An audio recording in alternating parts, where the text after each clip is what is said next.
السلام علیکم ورحمۃ اللہ وبرکاتہ۔ الحمد للہ رب العالمین والعاقبۃ للمتقین والصلاۃ والسلام علی رسولہ الکریم۔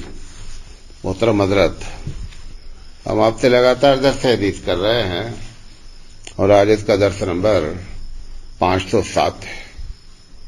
ایک حدیث گزری تھی راستے کے بارے میں کہ اللہ کے رسول صلی اللہ علیہ وسلم نے فرمایا کہ ایک آدمی نے راستے پر سے تکلیف دہ چیز کو ہٹا دیا جس سے راستہ تنگ ہو رہا تھا، تو اللہ تعالیٰ نے اس کی مغفرت فرمائی۔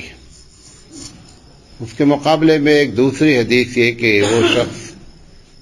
وہ شخص جس نے راستے کو تنگ کیا، حالانکہ ایسے موقع پہ تھا جبکہ وہ جہاد کے لیے نکلا تھا اور خیمہ لگایا اور راستے کو کیا کر دیا، بند کر دیا، تو اس پر اللہ کے رسول صلی اللہ علیہ وسلم نے فرمایا کہ اس کا کوئی جہاد نہیں ہے۔ تو راستے کو تنگ کرنا ایک بہت بڑا گناہ ہے۔ تو اس کے سلسلے میں ہم نے کچھ آپ سے بات کی تھی درس نمبر 506 میں۔ اسی سلسلے کو پوری بات کرتے ہیں۔ یہ جو گاڑیوں کا اوورٹیکنگ کرتے ہیں گاڑی کے، اور اس بات کا خیال نہیں رکھتے ہیں کہ گاڑی کے اوورٹیک کرنے میں کس کا راستہ تنگ ہو جائے گا، یہ بھی بڑا گناہ ہے۔ چاہے موٹر سائیکل والے کر رہے ہوں، چاہے گاڑی والے کر رہے ہوں، اس بات کا پورا خیال رکھنا چاہیے اوورٹیکنگ کے وقت پہ کہ ایسا نہیں ہو جس کی وجہ سے راستہ تنگ ہو اور کسی کو تکلیف ہو جائے۔ اصل مقصد یہ ہے کہ ہمارے کسی کام سے کسی بندے کو تکلیف ہوتی ہے، یہ رب ذوالجلال کو سخت ناگوار ہے۔ کئی مرتبہ بلکہ سینکڑوں مرتبہ یہ بات آپ کے سامنے آ چکی ہے کہ اس کو اپنے بندوں سے پیار ہے۔ جب کوئی بندہ کو کسی بھی انداز میں تکلیف پہنچاتا ہے تو رب ذوالجلال نہ اس کو معاف کرتا ہے، کیونکہ وہ اس کا حق ہی نہیں ہوتا ہے۔ حق ہوتا ہے کہ آپ بندے سے معافی مانگے۔ اب ایک آدمی سے آپ نے اوورٹیکنگ کیا اور اس کو تکلیف پہنچی، وہ تو چلا گیا، آپ بھی چلے گئے۔ آپ کو معافی مانگنے کا بھی کوئی آپ کے پاس آپشن موجود نہیں ہے کہ جا کر کے آپ اس سے معافی، کیونکہ اب تو معلوم نہیں وہ کہاں گئے، آپ کہاں گئے۔ لہذا ایسی چیزوں سے بھی جو ہے وہ راستہ تنگ ہوتا ہے۔ اسی طریقے سے کبھی کبھی کیا ہوتا ہے کہ نو انٹری کا بورڈ ہوتا ہے اور نو انٹری ہوتی ہے۔ اب آپ نے کیا کیا کہ نو انٹری میں آپ گھس گئے۔ ہر جو ڈرائیونگ کرتا ہے اس کو اپنی سہولت ہمیشہ کیا ہوتی ہے، مقدم ہوتی ہے۔ وہ اپنی سہولت دیکھتا ہے۔ مثال کے طور پر ہم یہاں سے ادھر سے جائیں گے تو حالانکہ جانا چاہیے تو اس ٹریک پر تھوڑی دور کٹنگ ہے، لہذا اسی پہ چل کے پھر کٹ ہو جائیں گے۔ اتنی دیر میں جتنے لوگوں کو آپ نے تکلیف پہنچائی، یہ سب گناہ کبیرہ ہے۔ تو اسی طرح سے آدمی جب نو انٹری میں گھستا ہے تو بھی راستے کو کیا کر دیتا ہے، تنگ کر دیتا ہے۔ یہ بھی شرعی لحاظ سے ایک دم جائز نہیں ہے۔ اسی میں کبھی کبھی آپ نے دیکھا ہوگا کہ ریلوے کا کراسنگ بند رہتی ہے۔ اب ریلوے کراسنگ جب بند رہتی ہے تو آپ اپنے سائڈ پہ کھڑے رہیے، وہ اپنے سائڈ پہ کھڑے رہیں، تاکہ جب ریلوے کراسنگ کھلے تو دونوں راستے کیا ہو جائیں، چالو ہو جائیں۔ اب ہوتا کیا ہے بھارت میں، دوسرے ملکوں میں کہیں یہ سب نہیں ہوتا ہے، یہ صرف بھارت کی اپنی، کیونکہ ان کو معلوم ہی نہیں ہے ڈرائیونگ کسے کہتے ہیں، صرف اور صرف ان کو اسٹیئرنگ پکڑنا معلوم ہے، بقیہ ڈرائیونگ کے اصول کیا ہیں نہ ان کو پڑھائے جاتے ہیں اور نہ یہ پڑھنے کی ضرورت محسوس کرتے ہیں۔ اب کیا کرتے ہیں، پورے کراسنگ پہ ادھر سے بھی پورے لوگ کھڑے ہو جاتے ہیں، ادھر سے بھی پورے لوگ کھڑے ہو جاتے ہیں، دونوں لائنوں کو کیا کرتے ہیں، دونوں طرف سے بلاک کر دیا جاتا ہے۔ اب جب کھلتا ہے تو کیا کیفیت ہوتی ہے، حالانکہ اگر ایسا نہ کیا جائے تو وہ کراسنگ پہ 1 منٹ میں راستہ کلیئر ہو سکتا ہے، اگر سب لوگ اپنے اپنے لائن میں کھڑے رہیں۔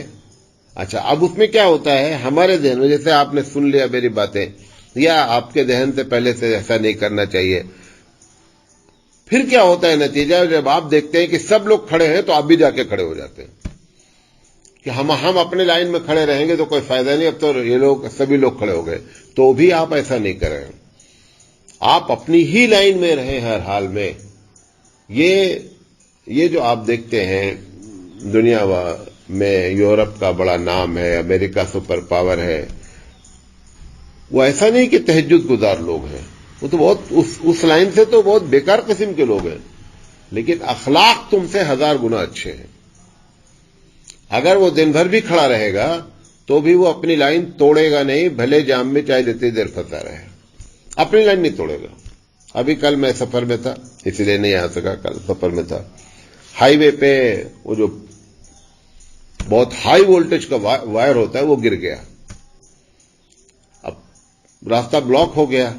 حالانکہ اگر صحیح معنی میں جتنا گنجائش تھی کہ ایک گاڑی نکل جاتی، وہ کیا کیا، 3 ٹریک ہیں، 3 ٹریک کے بجائے 5 ٹریک کھڑے ہو گئے۔ نتیجہ یہ نکلا کہ یہ راستہ بھی آنے والا بھی ہائی وے پہ ادھر سے بھی ادھر 40 منٹ تک ایسے کھڑے رہے۔ اگر ایک آدمی، صرف پہلا آدمی شرارت نہیں کرتا اور اس کے پیچھے لائن پہ لائن نہیں لگتی، نتیجہ کیا نکلتا ہے کہ ٹھیک ہے 10-5 منٹ میں لوگ نکلتے رہتے۔ یہ ایسی کیفیت ہوتی ہے۔ تو جب ذہن میں یہ بات آوے نا کہ سب لوگ اب تو راستہ بلاک ہی کر دیے ہیں، ہم بھی یہاں کھڑے ہو جائیں، کبھی بھی ایسا نہیں کریں۔ آپ اپنے اسلامی اصولوں کو ہمیشہ مقدم رکھیں، آپ گناہوں سے بچنے کے ساتھ ڈرائیونگ کرنے کی فکر کریں۔ اس طریقے سے راستے کو تنگ کرنا یہ بھی بہت عام بات ہے۔ اسی طریقے سے یہ جو جلسے جلوس ہوتے ہیں، نماز جنازہ ہوتی ہے اور آپ کے نماز ہوتی ہے، اب مثال طور پہ جمعہ میں خاص کر بعض مسجدوں میں، شہر کی مسجدوں میں باہر بھی کیا ہوتی ہے، صفیں لگ جاتی ہیں۔ اب وہ کہتے ہیں کہ مجبوری ہے، مسجد چھوٹی ہے، ہم کیا کریں۔ مسجد چھوٹے ہونے کے باوجود بھی مسئلے کا حل نکالیں۔ مسئلے کا حل کیا نکل سکتا ہے؟ مسئلے کا حل یہ نکل سکتا ہے کہ آپ فتویٰ لے لیں کہ اس مسجد میں 3 مرتبہ جمعہ ہوگی، ایک جمعہ کی نماز 1:15 بجے ہوگی، دوسری جمعہ کی نماز 1:45 بجے ہوگی، تیسری جمعہ کی نماز 2:30 بجے ہوگی۔ اب آپ وہ اس فتوے کو چھوڑ دیں کہ جس میں مسجد میں ڈبل جماعت نہیں ہو سکتی ہے، وہ حالات رہیں۔ ایسے حالات میں اور دوسرے اماموں کا مسلک بھی موجود ہے کہ ایک مسجد میں 2 مرتبہ جماعت ہو سکتی ہے، اور عید وغیرہ کے موقع پہ باقاعدہ گنجائش کر دی گئی ہے، لیکن اس کے باوجود ہم 40 سے 45 منٹ روڈ بلاک کریں گے، لیکن ہم جو ہے نا اپنے مسئلے کو چینج نہیں کریں گے۔ مسئلے کیونکہ کوئی سختی سے مسئلہ نہیں لکھا ہوا ہے کہ ایک مسجد میں 2 مرتبہ جماعت نہیں ہو۔ نبی کریم صلی اللہ علیہ وسلم کے زمانے میں اللہ کے رسول بیٹھے ہوئے تھے، جماعت ہو چکی تھی۔ یہ تو مسلک کی اختلاف ہے۔ ایک صاحب آئے اور مسجد میں انہوں نے جماعت کی، نبی کریم صلی اللہ علیہ وسلم نماز پڑھا چکے تھے، اس کے باوجود جماعت ہوئی۔ اب ہمارے یہاں اناف کے مسلک یہ ہے کہ صاحب اس سے اگر گاؤں میں 2 میں جماعتیں ہوں گی تو اس سے کیا ہوگا، انتشار ہوتا ہے اور پھوٹ پڑتی ہے، اور لوگ سمجھتے جماعت پہ اتفاق نہیں، اس لیے اجازت نہیں دی گئی۔ لیکن اب ایسے مسئلے، یہاں کوئی پھوٹ کی بات نہیں ہے، یہاں پر پرابلم ہے کہ جام لگ رہا ہے، پبلک کو 40 منٹ تک 35 منٹ تک آپ نے ستا رکھا ہے۔ اس سے بہتر ہے کہ آپ اپنا فتویٰ چینج کریں، مسائل کو حل کرنے کی فکر کریں۔ جتنی دیر آپ روڈ پہ نماز پڑھتے رہتے ہیں، اگر جمعہ کا دن ہوتا ہے، آپ بتائیے جتنے لوگوں کا روڈ رکا اور راستہ انہوں نے آپ کو دعائیں دیا ہے، پوری آپ دعا مانگ رہے ہیں، وہ بد دعا دے رہے ہیں آپ کو، اور لگاتار بد دعا دے رہے ہیں، ایک آدمی نہیں کئی آدمی بد دعا دے رہا ہے آپ کو۔ یہ کون سا مذہب ہے کہ جو ہے منشیتا کا خیال نہیں رکھتا ہے، انسانیت کا خیال نہیں رکھتا ہے؟ ان کو اپنی نماز کی فکر لگی ہوئی ہے۔ نماز تو پڑھی اس لیے جاتی ہے کہ دوسروں کو آرام پہنچے، بھائی نماز اس لیے تھوڑے پڑھی جاتی ہے کہ دوسروں کو تکلیف پہنچے۔ تو مسئلے کا حل تلاش کرنا چاہیے۔ تو اس طریقے سے، اور یہ جلسہ جلوس جو کرتے ہیں، اچھا پھر اس کے ذہن میں کیا آتا ہے، ارے بھائی ہم نے روکا، وہ بھی تو گنیش میں روک دیتے ہیں۔ یہ دوسرا جواب ہمارے ذہن میں آتا ہے، جو گنیش میں رکھتے ہیں ان کو بھی گناہ ملتا ہے، لیکن تم بھی تو گناہ لے رہے ہو۔ یہ کہاں لکھا ہوا ہے کہ ایک آدمی گناہ کر رہا تو ہم بھی گناہ کا کام کریں؟ یہ سب ذہن میں ہمارے باتیں آتی ہیں۔ ہم جلوس نکالتے ہیں، راستہ جام ہوتا ہے۔ عید میلاد النبی کے جلوس میں کتنے پورے بھارت میں ہنگامے ہوئے، 20 جگہ لاٹھی چارج ہوا، 20 جگہ جو ہے وہ ہندو مسلم کشیدگی ہوئی، اور یہ سب معلوم اس لیے ہوتا ہے جب اللہ کے بتائے قانون پر آپ عمل کرتے ہیں تو اللہ آپ کی مدد کرتا ہے۔ جب اللہ کے بتائے قانون پر مدد نہیں کرتے تو اپنا سپورٹ کیا کرتا ہے، کھینچ لیتا ہے۔ مثال کے طور پر ہر ہفتہ جمعہ پڑھا جاتا ہے، پورے بھارت میں، پوری دنیا میں پڑھا جاتا ہے۔ آپ کتنی مرتبہ لاٹھی چارج ہوتا ہے، بھئی جمعہ میں بھی تو لوگ اکٹھا ہوتے ہیں نا، جمعہ میں گاڑیاں کھڑی ہوتی ہیں، سب کبھی نہیں لاٹھی چارج ہوتا، کیونکہ آپ اللہ کے حکم سے آئے ہیں۔ یہ جو عید میلاد النبی آپ نے کیا، یہ تو رسول اکرم صلی اللہ علیہ وسلم کا نہ طریقہ ہے نہ اللہ کا حکم ہے، لہذا اللہ اپنا سپورٹ کھینچ لیتا ہے۔ اس لیے نہ بھی لاٹھی چارج ہو، نہ بھی کشیدگی ہو، کم سے کم اتنا کام تو آپ نے ضرور کر دیا ہے کہ اپنے برادران وطن کے دل میں اپنی نفرت کے بیج آپ نے بو دیے ہیں۔ جس راستے سے آپ گزرے، جس جگہ سے آپ گزرے، ہر جگہ پہ کیا کیا بھائی؟ ڈی جے بجا کر کے۔ اچھا ایسے آپ کہنے لگے مولانا صاحب نبی کی پیدائش کے دن شیطان بہت رویا، حدیث ہے، حالانکہ حدیث صحیح نہیں۔ اچھا اس کو کیسے معلوم ہوا یہ نبی بننے والے ہیں؟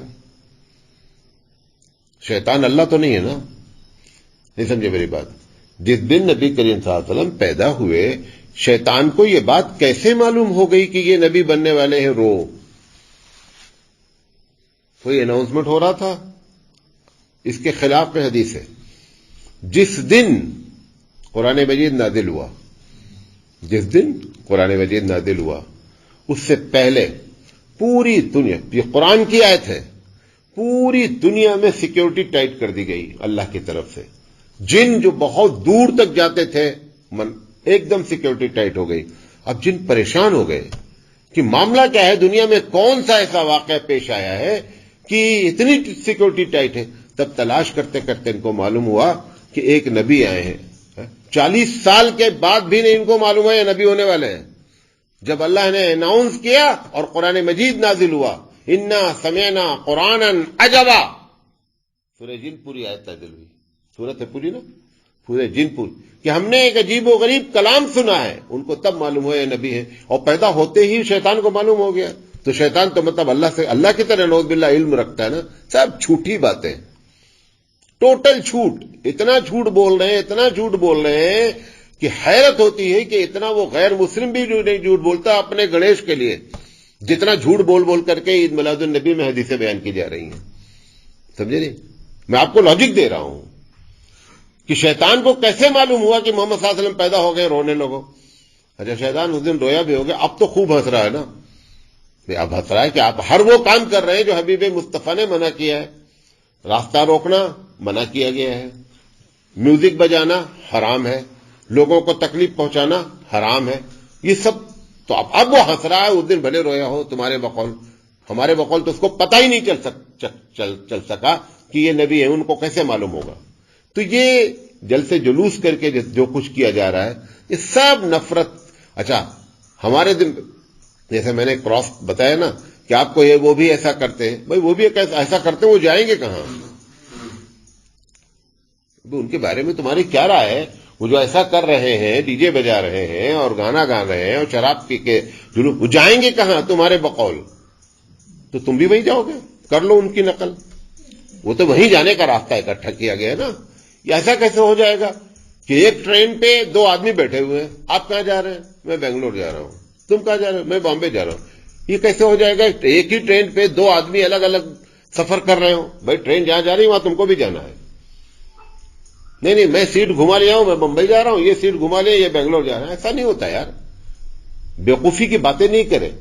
حبیب مصطفیٰ صلی اللہ علیہ وسلم نے فرمایا تھا، پیشین گوئی تھی کہ یہودی اور نصرانی جتنے کام کیے ہیں سب کام ہماری امت کرے گی، اگر وہ ایک سوراخ میں داخل ہوئے نا تو چاہے داخل نہ ہوتے کہ وہ بھی اس میں داخل ہونے کی کوشش کرے گی۔ یہ بھی حدیث ہے کہ اگر وہ سوراخ میں داخل ہوا ہے اور جانے گا کہ اس میں گھسا نہیں جا سکتا، لیکن اس کے باوجود مطلب کیا ہے کہ اس کام کے کرنے میں کوئی فائدہ نہیں ہے، پھر بھی وہ کرے گا۔ یہ حبیب مصطفیٰ صلی اللہ علیہ وسلم کی پیشین گوئی ہے۔ بہرحال تو یہ جلسہ جلوس نکال کر کے راستہ جو تنگ کیا جاتا ہے یہ بھی حرام ہے۔ اور پھر جملہ میں بولنا جا رہا ہوں، آپ دوسرے کی مثال نہیں پکڑے، وہ بھی ایسا کرتے ہیں۔ آپ کو میسج پاس کرنا ہے، آپ قیامت میں ساکشی بننے والے ہیں کہ میں نے اسلام کا میسج پاس کیا ہے۔ اگر کھڑا ہو کر کے غیر مسلم ہبلی والا یا بھارت کا کوئی شہر والا ایک غیر مسلم تمہارے خلاف کہے کہ صاحب ہم نے دیکھا یہ بھی ڈی جے بجاتے ہیں اور ہم بھی ڈی جے بجاتے ہیں، تو ہم نے سوچا ہم میں ان میں فرق کیا ہے؟ ہم جلوس نکالتے ہیں، لوگوں کو تکلیف دیتے ہیں، یہ بھی تکلیف دیتے ہیں، تو کوئی ایسی چیز تو نہیں ہوئی کہ ہم ان کو دیکھ کر کے کوئی میسج لیتے کہ یہ بڑا اچھا دین ہے لہذا اس دین کو فالو کرنا چاہیے. کوئی ایسا کام کرو کہ دنیا والے نہ کر رہے ہیں اور تم کرو کہ دیکھو یہ دین ہے. حبیب مصطفیٰ کی سیرت بنانی تھی, بہت سے طریقے تھے, بہت سے طریقے تھے. اپنے اپنے محلے میں طے کر لیتے کہ جتنے بچے غریب ہیں سب کو ایک ایک جوڑا کپڑا دیا جائے گا. حبیب مصطفیٰ کا یہ طریقہ. عید کے دن اللہ کے رسول صلی اللہ علیہ وسلم نے دیکھا ایک بچہ پریشان ہے, آپ اپنے گھر لے کر کے گئے اور حضرت عائشہ صدیقہ رضی اللہ تعالی عنہا سے کہا کہ یہ بچہ پریشان ہے. اور اس وقت کپڑا کیا ہوتا تھا, 2 چادریں ہوتی تھی, فوراً اس بچے کو چادر پر. یہ کام کرنے گئے, کرنا ہے تو یہ کام کرو. بے تکے کام ہو رہے ہیں تو یہ دلیل نہ پکڑا کریں کہ وہ بھی ایسا کرتے ہیں. اب اس کا نتیجہ کیا نکلتا ہے کہ آپ اپنے ہبلی شہر کا دیکھ لیں, پچھلے 40 سال میں جلوس کی کیفیت بدلی کہ نہیں بدلی ہے. کیا چکر ہو رہا ہے کہ اب وہ بھائی ایک آدمی 80% ہے, تم 20% ہو. اگر 20% والا یہ سوچ رہا ہے وہ ایسا کر رہا ہے تو 80% والا 4 گنا زیادہ کرے گا نہیں تم سے زیادہ, کیونکہ وہ تو 80% ہے. اسی میں بڑھتا جا رہا ہے معاملہ, ان کا بھی بڑھتا جا رہا ہے. لیکن ان کے اگر ہم کچھ نہ کرتے, ہم اس طریقے سے نہ جلوس نکالتے نہ ڈی جے نکالتے, اب 20-25 سال میں ان کا یہ سارا معاملہ, ان کے لوگ ان کو تانا دیتے کہ دیکھ ان کے نبی کی پیدائش کی دن ہے, دیکھے کیسا سنجیدگی سے ہیں. پولیس والے میٹنگ نہیں کرتے, پیس میٹنگ ہوتی ہے شہر میں, سارے لوگوں کو, ائمہ کو, متولی کو, پولیس کمشنر بلا کر بیچارہ کہ بھائی صاحب کسی طریقے سے تہوار کو آسانی سے گزر جانے دو. جتنی دیر تک جلوس نکلا رہتا ہے پولیس کمشنر کے کان کھڑے رہتے ہیں کہ معلوم نہیں کہاں سے کیا حادثہ پیش آ جائے. ہونا ہی چاہیے تھا ایسا جلوس بنایا جاتا کہ پولیس کمشنر اپنے پولیس والوں کو کہتا دیکھو ان کا جلوس شانتی سے نکلتا ہے, اس میں نہ کوئی ہنگامہ ہوتا ہے, آپ لوگ اتنا ٹینشن نہیں لیں. یہ جملہ بولتا تب پیغام آپ پاس کرتے ہیں. وہ پیغام کیا پاس کر رہا, دیکھو یہ بہت شرارت والے ہیں, وہ فلاں محلے میں تو ایک دم ہائی الرٹ رہنا چاہیے. ایسی باتیں کرتے ہیں کون, پولیس کمشنر. تم نے مجبور کر دیا ہے پولیس کمشنر کو یہ کہنے کے لیے مجبور کر دیا ہے. ہمارے نبی کریم صلی اللہ علیہ وسلم جہاد کے لیے نکلے ہیں, فوج نکلی ہے, اور آپ کو معلوم ہے جب ملٹری نکلتی ہے تو سب جائز ہوتا ہے, سارے غلط کام کیا ہوتے ہیں, جائز ہوتے ہیں. حبیب مصطفیٰ صلی اللہ علیہ وسلم نے گائیڈ لائن دیا, دیکھو باغ نہیں جلانا, راستہ نہیں تنگ کرنا, کسی بوڑھے کو ٹچ نہیں کرنا, جو جنگ میں شامل نہیں ہے اس پہ جنگ نہیں کرنا, عورتوں اور بچوں پر ہاتھ نہیں اٹھانا, بوڑھوں پر ہاتھ. کون ایسا ہے جو جنگ کے لیے ایسی شرافت کی باتیں کرے؟ ایسے اللہ نے نہیں کہا ہے حبیب مصطفیٰ کے بارے میں انک لعلی خلق عظیم, کہ محمد صلی اللہ علیہ وسلم آپ اخلاق کی چوٹی پر ہیں. کہنا بہت آسان ہوتا ہے, پریکٹیکلی میدان میں اترنا تب معلوم ہوتا ہے کتنے پانی میں کون ہے. لہذا اس طریقے سے راستہ بند کیا جاتا ہے. بعض لوگ جو ہے آپ دیکھیں پورے شہر کا معلوم نہیں کیا مینٹلٹی ہے ہمارے بھارتیوں کی, دکان صاف کریں گے اپنی, ان کو کچرا اچھا نہیں لگتا. روز جا کر دیکھیں کچرا پھینکتے کہاں ہیں, اپنی دکان کے سامنے پھینکتے ہیں. پورے بھارت میں نالیاں بنائی جا رہی ہیں, سب نالیاں بلاک ہیں, پورے ٹوٹل بلاک ہیں. کیوں؟ کیونکہ ہم نے اپنے گھر کا کچرا اٹھا کر کے نالی میں ڈال دیا ہے. یہ ہمارے طریقے ہیں. دکان کا سامان وہاں لگا دیتے ہیں اور کیا کہتے ہیں اپنے ہی دکان کے سامنے لے آ کر کچرا ڈال دیتے ہیں. لوگوں کو, گزرنے والوں کو کتنی تکلیف ہوتی ہے. اچھا اب دوسری شکل کیا ہے, دکان ہماری یہاں تک ہے, 5 فٹ آگے لگا کر کے سامان لگا کر ہم نے 5 فٹ اور آگے بڑھا دیا, اس کو مزید راستہ تنگ کر دیا. کبھی آپ صبح کے ٹائم پہ جائیے, یہ رات کے ایک دم آخری وقت میں, آپ کو لگتا ہی نہیں کہ یہی روڈ ہے جو دوپہر میں بھی تھی. جا کر روڈ کی چوڑائی دیکھ لیجیے. سرکار روڈ بنا سکتی ہے لیکن شرارت جو تم کر رہے ہو وہ شرارت کہاں تک سرکار روکے بیچارے. کتنے پولیس لگا دیا جائے کہ گندگی نہ ڈالی جائے. روڈ بلاک کر دیتے ہیں. راستہ جو رات میں 12 بجے کے بعد راستہ اگر 60 فٹ کا ہے تو دن میں پہنچ جاؤ تو 30 فٹ ہے. ادھر والے فٹ پاتھ پر آ گئے, ادھر والے فٹ پاتھ پہ آ گئے, بیچ پہ راستہ تنگ کر دیا. یہ راستہ تنگ کرنا یہ بھی حرام ہے, یہ بھی حرام ہے. تو اس طریقے سے, یا گاؤں میں کیا کرتے ہیں, جانور کو راستے میں باندھ دیتے ہیں, اپنے دروازے کے سامنے ہی جانور باندھ دیتے ہیں, دروازے کے سامنے راستہ ہے اور وہ جانور کی وجہ سے لوگوں کو کیا ہوتی ہے, تکلیف ہوتی ہے. یہ ساری چیزیں، یا کھیتی باڑی کا کام کرتے ہیں تو گھر کے سامنے کر لیتے ہیں، راستہ جام کر دیتے ہیں. بہرحال راستہ جام کرنا گناہ کبیرہ ہے. جتنی بھی شکلیں ہم اختیار کرتے ہیں سب ناجائز ہیں. اگر حبیب مصطفیٰ صلی اللہ علیہ وسلم کے طریقے پر کام کیا جائے، ضروری نہیں ہے کہ آپ تبلیغ کرنے کے لیے آپ جو ہے وہ ستو باندھ لیں، ڈنڈا باندھ دیں تبھی. یہ تو تبلیغ ایک ذریعہ ہے. تبلیغ ہر وقت ہوتی ہے، ہر لمحے ہوتی ہے. ہر لمحے اپنی زندگی سے آپ میسج پاس کریے، اسی کا نام کیا ہے؟ تبلیغ ہے. وہ چھوڑ کر کے آپ دنیا بھر کے کام کریں، مولانا صاحب درس کریں، وہ جماعت میں نکلیں، وہ ہر ہفتہ درس ہو، اس سے بتاؤ اگر ان سب سے یہ فائدہ ہو کہ آپ ایک اچھے چلتے پھرتے مسلمان بنا لے گئے، تب تو آپ کا درس فائدے مند ہے، تب تو آپ کی تبلیغ فائدے مند ہے. ورنہ سب فارملٹی ہو رہی ہے، تقریر بھی فارملٹی ہے، جلسہ جلوس بھی فارملٹی ہے، جماعت میں جا سب فارملٹی ہو رہی ہے. اگر اس قسم کے افراد پیدا نہیں کیے جا رہے ہیں. حبیب مصطفیٰ کی شان ہی یہی تھی، خود جو کیا ویسا ہی پورا سماج بنا دیا. ایک جملے میں بتا رہا ہوں، ایسا نہیں ہوا کہ اللہ کے رسول نمازی تھے اور بقیہ لوگوں کا جب دل چاہتا تھا نماز پڑھ لیتے، ایسا ہوا ہی نہیں. یہی تو حبیب مصطفیٰ کی سب سے بڑی شان ہے. سید سلیمان ندوی رحمۃ اللہ علیہ نے اس کو ذکر کیا. اگر آپ نمازی بنے تو 1,50,000 کو نمازی بنا دیا.